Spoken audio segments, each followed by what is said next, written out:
Vlad Ethereum Classic.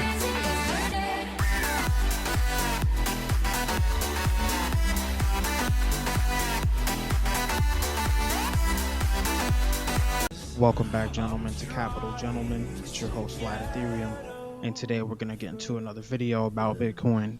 We're going to get into all the macro price action, price targets, 58K in question. How is this affecting altcoins? When's the pending altcoin season? All the time frames included: 2-week, weekly, 3-day, daily, 5-day, and the 4-hour time frames we're going to discuss in this video. We're also going to discuss total 1 and total 3 charts as the liquidity plays out and is rotated from Bitcoin and into altcoins and altcoins into Bitcoin, as we want to see when Bitcoin season is going to transition into altcoin season. Now, if you're ready for all that into this video, make sure to like and subscribe for future videos and turn on post notifications, and let's get into it.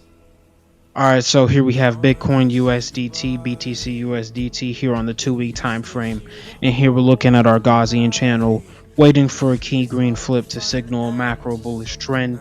Key macro resistance coming up at 58K. Transitioning to the monthly time frame here, we have a monthly candle above 49K.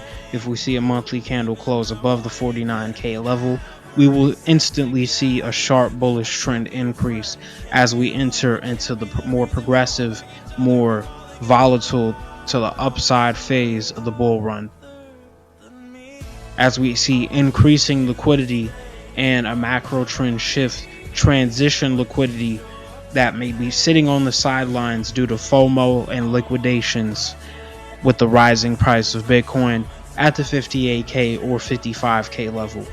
Zooming in here, we will see on our 4-hour time frame, Bitcoin has broken down out of its ascending triangle and is still caught between the local range, with our bearish but support range coming into 51,000 to 50.5K, with our bullish resistance range coming in at 53K to 52.3K. 50 TMA currently coming in as resistance on the 4-hour time frame. However, right now we are seeing a current invalidation of the bearish divergence that played out with a break of the RSI downtrend. Looking at our daily time frame, we have a price range from between 53,000 to 50.5K. And under that support range of 50.5K, we have potential Fibonacci support coming in at the 23.6 Fibonacci level, coming in at a price of 49.5K. Alright, so here on our 4-hour time frame, also assuming support would break and resistance would get more intense and sharper as price action would lower, putting in lower highs and lower lows, we would see a price target reach to 46.4K, potentially on the price of Bitcoin.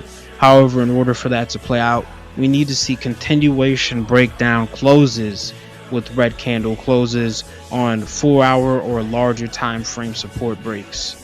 Just to talk more about my approach on these markets at the moment, guys, my current strategy is I'm not trading any longer. I have locked in my positions for the 2025 bull run. As I've stated in past videos since last year, I haven't been trading. The bull market has started. There's no point in getting lower prices.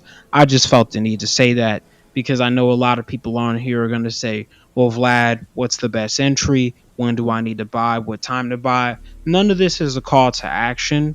All of this is just my opinion, but my opinion is not on you specifically to invest. That's a call to action, and those are reserved for people with a qualified financial background that is legally able to be observed as qualified. Now that that's out of the way, and now that I've said that that's not me here, we can also observe that the sentiment in a lot of different places is still betting on lower prices. But one thing that I've noticed isn't reinforced at the moment is the ideal that you should have already locked in your positions in order to get a lower tax rate while going for long-term capital gains, because you can't have long-term capital gains and be trading the same position. It's just not possible. If you're a US citizen, the easiest way when trading crypto under personal tax filings is to easily go for that long-term capital gains tax situation, so you don't have to get put in a difficult situation where you owe more than what you thought and your gains are less than what you thought. On top of that, even maybe not even having gains due to possible, APR increases and etc. on taxes you may have owed, that they might determine when you decide to file and calculate what you need to pay the government, depending on where you live, and especially if you're a US citizen. Now that that's also out of the way, I do want to say this: even if you don't pay capital gains, if that's not something that has to happen to you, and you end up not being profitable, regardless, let's assume you want to be. Why would you be betting on lower prices at the moment? I don't understand why you would be, because as we've seen, these cryptos aren't holding up for anybody. Shadow has already ran to 440, no 140, 40% gain on $1. It's been there for the past 2 months. We've seen Render finally break out along with H&T finally breaking out. We're seeing key DPen and AI plays making their name in the space, not necessarily with anything new that they're doing, but it's just getting more exposure because of all the liquidity of the leading market player known as Nvidia. Now Nvidia here is playing a different game. They're playing into the scarcity of the GPUs, and they're using that to absorb and control market demand, in my opinion. And it's a smart business strategy, because right now, I mean, I don't know what specifically they do, but they control 80% of the GPU chip market, or whatever it's specifically called. Semantics, right? um that reflects that any project or protocol that has to do with the accumulation of GPUs, the argument can't even be said that, let's say for Render Network, that they don't have proper GPUs to do AI or arguments like that. I don't think that's the case, because we're talking about billion-dollar corporations with multi-billion-dollar connections. Jules Arbach is talking at the NVIDIA conference March 20th about the Render Network and Octane X and Otoy, as he's the CEO of both companies, as Otoy is directly partnered with Microsoft, Google, and Apple.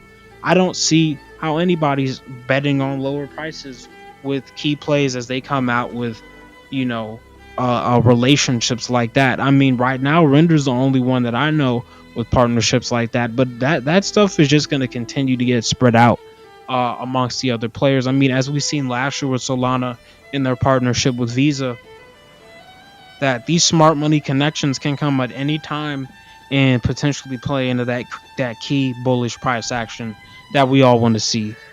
So if you like that Bitcoin update for this video, like and subscribe and turn on post notifications. Here at Capital Gentlemen, we're here to endeavor in prosperity mastery, fitness, and financial gain, and wealth mindset building. If you like the content, also make sure to go to our resources in the description, as we will be releasing products in the eventual future to help out our community as we build it, along with free products as well, and in general free resources related to what we post on our other platforms, such as Capital Gentleman Twitter, my personal Twitter, Vlad Solana, and our YouTube shorts that we also post when we don't have time to make these longer time videos. But that's it for this video. Hopefully you guys liked everything as it played out. Are you holding your Bitcoin bag? Are you ready for alt season? And hopefully you're ready to get massive gains. The majority is always wrong, and the buyers are always late.